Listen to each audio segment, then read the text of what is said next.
to attack the walls. It's a classic system. Seraphale would like to see the academy creatures from closer. From closer. Attacking in close combat, so maybe it's talking about melee combat. I'm not completely sure. Okay, just to have a look, I'll remind you that this is alpha quality. So this Colossus, no, not a Titan, not the upgrade one. This is the Kabir. He's a new guy from Academy. It's basically old fans will say, yeah, it's like the Gremlin. Yeah, indeed, it's a new Gremlin. Yes, basically from Ashan. It's a fire spirit.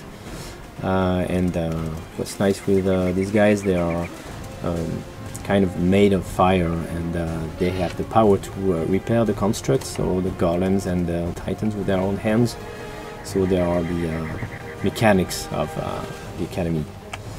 This is a Jinn, so it's a classic unit, very magical. You have seen already Apprentice, and that's one of our heroes.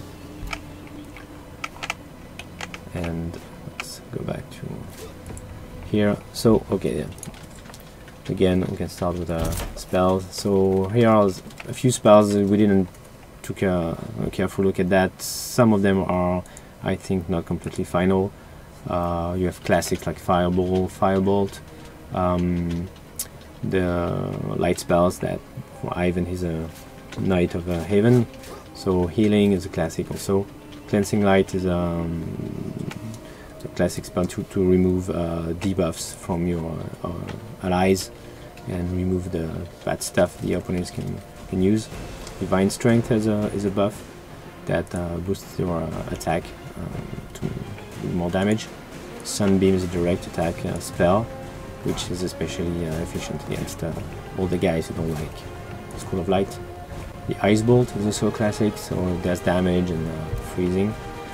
This is a new one. I don't think that's the final name, but basically it's a buff you can cast on your creatures, and they become electrical, and they do damage to all of those who attack them on melee. The Lightning Bolt is also a classic, nothing to explain, I suppose, and Stone Skin also is a buff that gives you more defense. We can try that. There's a question from Dentas, Detnas actually. Ubisoft, and now I can't see the question anymore.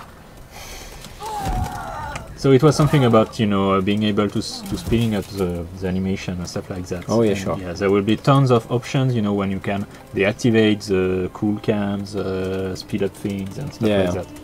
So right now, as you're talking and taking our time, we don't do that, but personally I like to speed up everything when I play. Right now it doesn't work so well. The animations are not yet set up to be working well with more speed, but that's already possible. Yeah, something we didn't talk about. I got my first stack of unit destroyed, and we got a moral debuff, everyone. I think there has been questions from the community about the use of moral in the game. I think in Hero 6 maybe some of you feel that you didn't much have bad moral and losing turns because of bad moral, and it maybe wasn't a great tool to use as a player.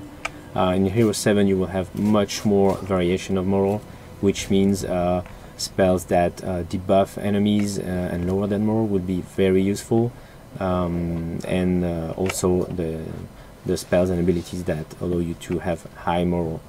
So this was just an example, but as soon as you lose a stack, your moral is going down, so you better have ways to keep it high, otherwise you can be in trouble. So I saw an interesting question and an easy one. It's Benabel one who was asking, do units have upgrade versions?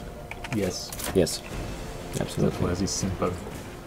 I don't think in this map we have any upgraded creature, but they all have an upgraded version with additional abilities and stats.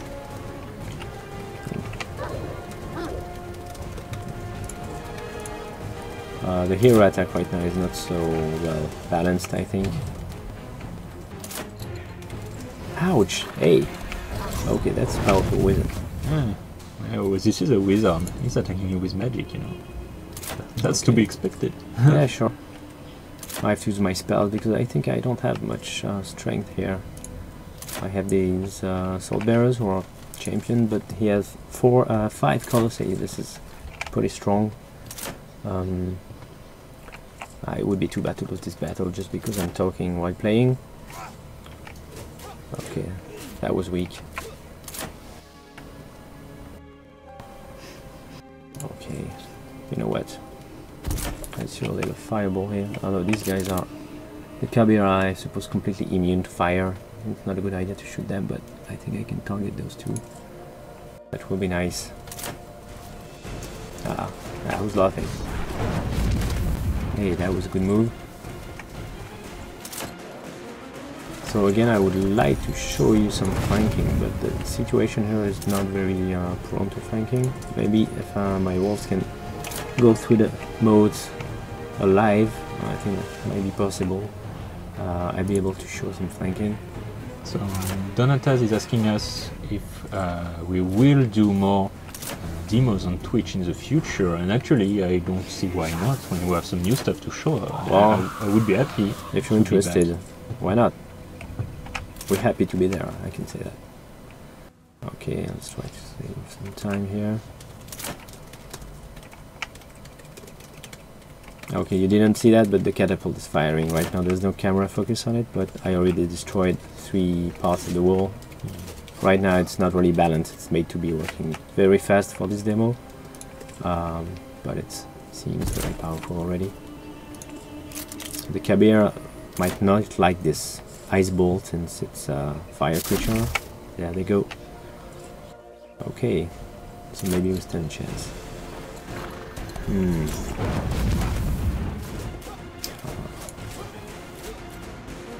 Okay, so now I should be able to attack from the side. Okay, so you can see here now in this formation I can do half flanking, which is going to give me some more damage. I don't want to discuss the values right now because I think it's highly debatable and prone to changing. Okay, so that was decent damage, but the Colossus is really strong. So now I can try to go behind. I don't have enough movement to attack from behind. So I'll just get the... Okay, and so the Guardian has the cleave ability, so if it does some damage from the first strike, it can attack again. And hopefully... Oh, come on. This is a question for you. Yep.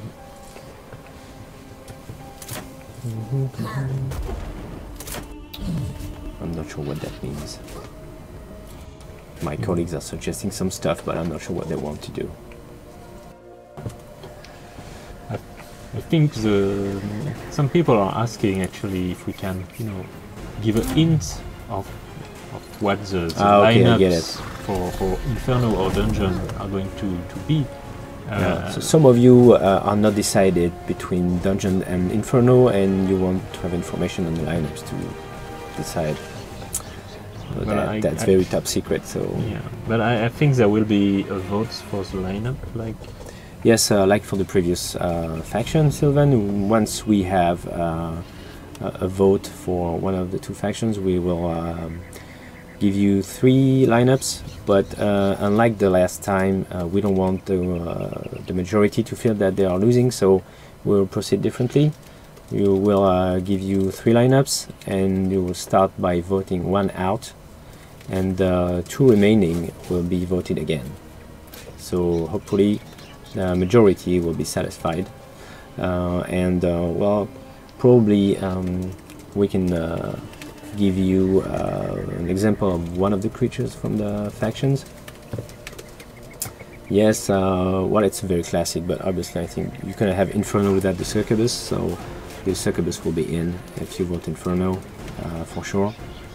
And what is 100% certain for Dungeon? I think the Minotaur will be there. Obviously, if you vote Dungeon, you would get the Minotaur. And I think that's it for now. Otherwise, I'm gonna have problems with security. But yeah, if you played Heroes 5, Heroes 6, I think you can have a pretty good idea of what to expect in these factions. But there will be new things as well. But the big picture, if you are familiar with Dungeon as a faction and Inferno as a faction, you already have, I think, a pretty good idea of what it's going to be.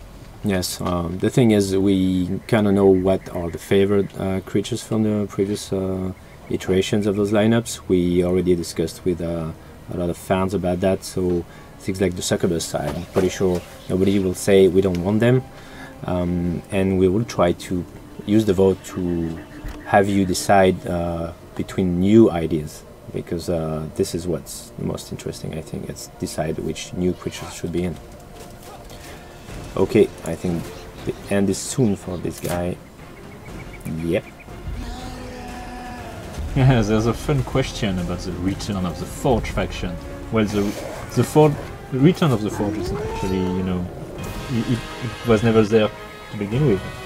But actually, if someday we move, you know, forward in the timeline after Dark Messiah, wow, I'd love to, you know, sort of campaign with Erwan Le Breton, the creative director of the franchise, to have a sort of steampunk Forge faction. That would be fun. But yeah, that's just me, you know. It's not like an official announcement. Maybe a mod. Why not? Yeah. Okay, so you know, we have Bard Brimstone, the pirate dwarf who has the one and only steamship in Ashen. So maybe, you know, he becomes a sort of leader. For sure, you can obtain some things that other people cannot obtain for these games. I don't know, you have special power. Okay, so this is probably the end for this map, and I think we have to, yeah. Victory is yours. Victory. Thank you for watching this demo. But it's not over, so we can we stay a little bit more. Do we still have questions pending? Yeah, before we move to something else.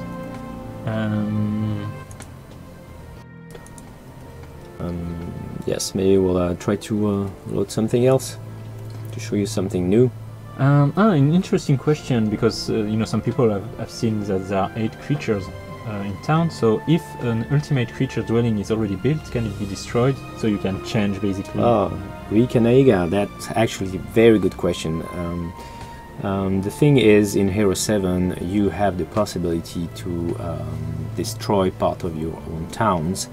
The thing is, you can only destroy one whole level of it per day, so it's not a very precise tool. It's really a great sacrifice. You could use it to change your champion building. That's a possibility. You could also use it to destroy an opponent town that you've captured, and the fact that you cannot destroy everything in a turn is a way to not make this too powerful. Another idea which is interesting to discuss is that if you have the relevant ability, you can get some resources back from this process, when heroes who don't have the ability will simply lose all they invested. That's one of the things that I think might be tweaked again before the end of the before the release of the game, because it's a very strong thing. But right now this is what we have, and until we play test it, this is how it's gonna be in Hero 7. Yes. I think there was a question, it disappeared from the list, but it was, yeah, it was about the odd seat. Will there be odd seat in Hero 7? I think we pretty much can say that yes. I mean, can it really be Heroes without odd seats? I don't think so, and we intend to have everything classic game modes for Heroes will be there, yes. Okay, so for people who joined us midway through, quick reminder, don't hesitate to go to the Shadow Council website, mmh7.com, because we are posting articles about the story, about the gameplay, I'm gonna quit that. All this stuff. So yeah. Okay, so maybe we should try to show a little something that people have not seen already. Yes. I think I'm gonna do that. Yeah. Need to be some mumbo jumbo technical stuff because it's out of the demo. Yeah, we're actually opening the famed game map editor. Yeah. And we can, you know, okay. And well, this actually is the Unreal editor, not the actual interface of the Euro 3.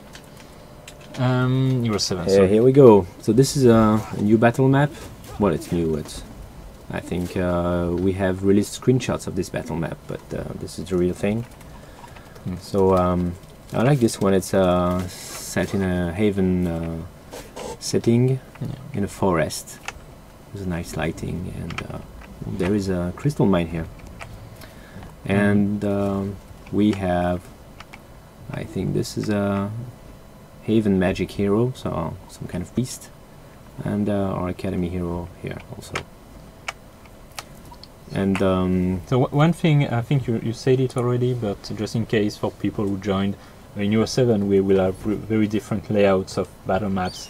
Yes. Smaller ones, bigger ones, and some with lots of obstacles, some with not much obstacles. Yes. We don't want to have variety of settings to keep battles always fresh and yeah, and this is kind of a classic one, even there are big obstacles, but it was really an objective for us to have more variety in battle maps, and even if it might create some unbalance sometimes, it's a tool we can use in campaigns, so we can have extreme sizes. We won't probably use very extreme sizes, but they could be very long, very large, wide, crowded with obstacles, or empty, and they should provide specific situations that you will have to find the specific tactics for these maps. So I think it's always interesting to have this kind of tool, and this is also something we decided to have very early in production, so now we have the tool to do that pretty simply. Okay, so well, for the combat it will be quite of the same thing we already shown, but we don't have spells. Okay, so I'll use the hero attack. Hey, or maybe I'm just killing the new guy and nobody saw. Oh, he's dead already. Sorry. His death animation is a bit, you know. Yes, it's not completely polished for sure, as everything in this version, but this was a bit weird. We're really showing you something that's, you know, yeah, not. It's not been planned to be shown, but you know, who cares? Oh, yeah. Nice sweep. I think this was it's disappeared. Sorry, we're disappearing everything you haven't seen. That was the upgraded version of the Arcane Bird, and this is also. And basically, also, you know, the name Magic Bird, Arcane Bird. It's names we have been using internally. Yep. But they are not the final names of the units. So, yeah, when we reveal the whole Academy lineup, you will know the final names. Absolutely.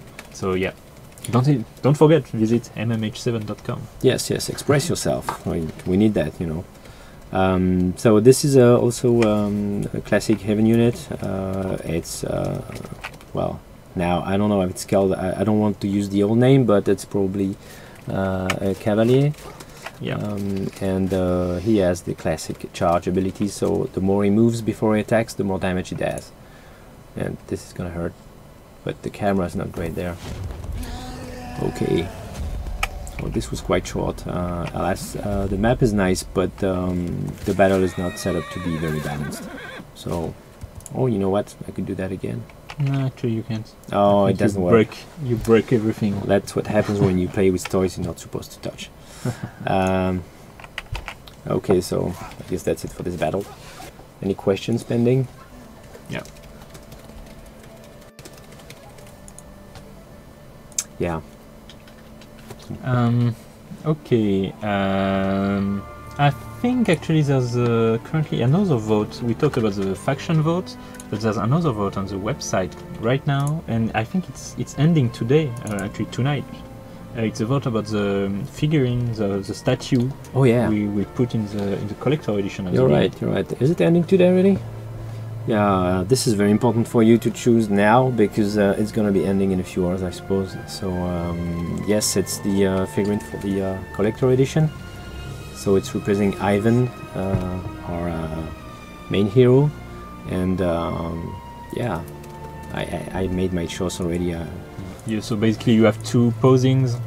You can have Ivan as a strategist or Ivan as a warrior, and yeah, so don't hesitate. Everyone can go. You just need to register to the website, and you can log in and you can vote. And yeah, and we really want to have a variety of votes on this. Not only the huge votes like choose a faction. That's pretty huge for us as far as production is concerned. Is quite challenging. But we also want to have smaller votes on smaller things, like for instance what you will have in the box. So yeah, don't hesitate to come and vote. And a few days ago we updated the websites. We added the whole Haven lineup on the site. So we're now back on the website, and we can show you how the faction pages look like. Moskit PL is asking if he will be able to convert town after destroying all buildings. No, we removed the conversion town system, so you will have to live with the kind of town you'll find. We also think that is an interesting thing to have in the game, because conversion tended to transform all the towns of a map in the winning players faction, and it's very strong positive feedback, because when you have to capture, it's already an effort, and if you have to reconvert because it's not your town, it's very harsh. And again, there has been some discussions about if it's not making things more difficult if the map doesn't fit your faction, but again, it would be even worse if one of the players is converting many towns to a faction that is not yours. So at this point, there is no conversion in Hero 7. So back on the site. So I think we have now the image of the Haven webpage on the mmh.com site. So we have now presentation in detail. So this is the official, with the official name and stuff from the Haven lineup. As you can see, you have the creatures. You have 8 creatures in 3 categories: core, elite, and champions. And what we call the warfare units.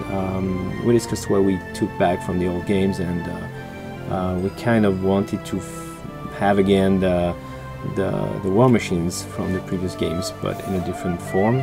So we call them warfare units because they're not necessarily machines anymore. So basically, the healing tent from the old games, we called it the support warfare unit. It heals and it helps your troops on the field. And in Hero 7 for Haven, it's the sister, right? As this, the priestess that used to be a creature in your army in Hero 6, and in Hero 7 they are much rarer, and that's why you can only have one for your army, and it can help you heal your troops. You have the ballista, which is a classic attack unit. It just does range damage once a turn, and the catapult is used only in sieges. But you will see that for other factions, this can be different from simple machines. So let's take a look at this very nice feature. We are able to show you the 3D models of the units on the webpage. So this is the crossbowman, and I think you can also see the upgrade version. It's in the corner, small. Yeah, okay. So yeah, it's pretty nice. You have different animations playing, and you have basically all the creatures of the lineup. So I think we'd like to have that for all the upcoming factions. Even I'm not sure. Eventually. Yes, we all want that. I saw there was a question about the story. Like, will it be another, Eclipse scenario with all the demons attacking and stuff? Actually, no. Maybe that's something we can say a bit. We say more about the story on the website once again. But basically in Hero 7 we are 10 years after an eclipse. So, that's in the past. And it's a civil war in the Holy Empire. All the duchies are fighting each other because the Empress, the Falcon Empress Maevi, is dead, and we are following Ivan, the Duke of Griffin, And people who are familiar with the lore of Ashan know that Ivan is the one who becomes emperor in the future. But when we meet him, the civil war has been raging on for 10 years, he's in debt, and he gathers a council around him with representatives of various factions, and because he needs their advice, and each of them will tell him a story of great heroes from the past, some well-known, some not so well-known, and how they dealt with some pretty tough crises. And from these stories, Ivan will get the wisdom he needs to take his decision. So we are, basically we are in the same kind of structure as in Heroes 4. I mean, each faction will have a campaign that is its own story, but we have also a sort of meta plot that is the council, Ivan's council, that is tying things together. So yeah, no, this time no Eclipse in the story. Exactly. It's fresh. It's new. Hopefully people will like it.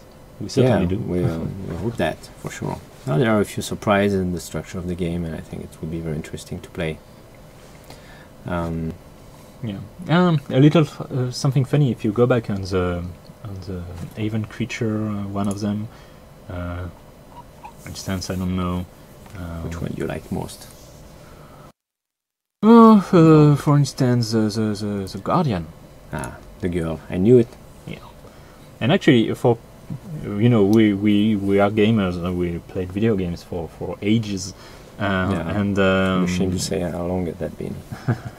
And we wanted to have a little Easter egg in the pages, so we paid tribute to a very famous cheat code from video games. That's a Konami code. So hello to our friends at Konami. We, if you do the Konami code, so that's up, up, down, down, left, right, BA. Something funny happens. So yeah, you can try this on every creature, and in the future on the future creature as well. Yep. You like that move. You want to dance with her, No, we have a question from Logical Dust, who's asking if you guys play your own games. Well, that's an interesting question. I hope you're not, trolling us. I think that's trolling, but I would be clearly, if you're a game designer and you're not playing your own game, you probably should do some other job. So, if you're talking about the past Heroes games, yes, I think Julien probably played more than I, but yes, we did, and we're playing this one. It's not finished, so it's not yet very fun, but obviously we are playing them. Yeah, and when you are making game, you spend all the time you have at work, in the evening, in the weekend, playing your game, because you have to. Sometimes, when the game is finished, you have to play something else, because you spend so much time playing it in all the stages of development. Yeah, it becomes a bit crazy in the end. So any new question?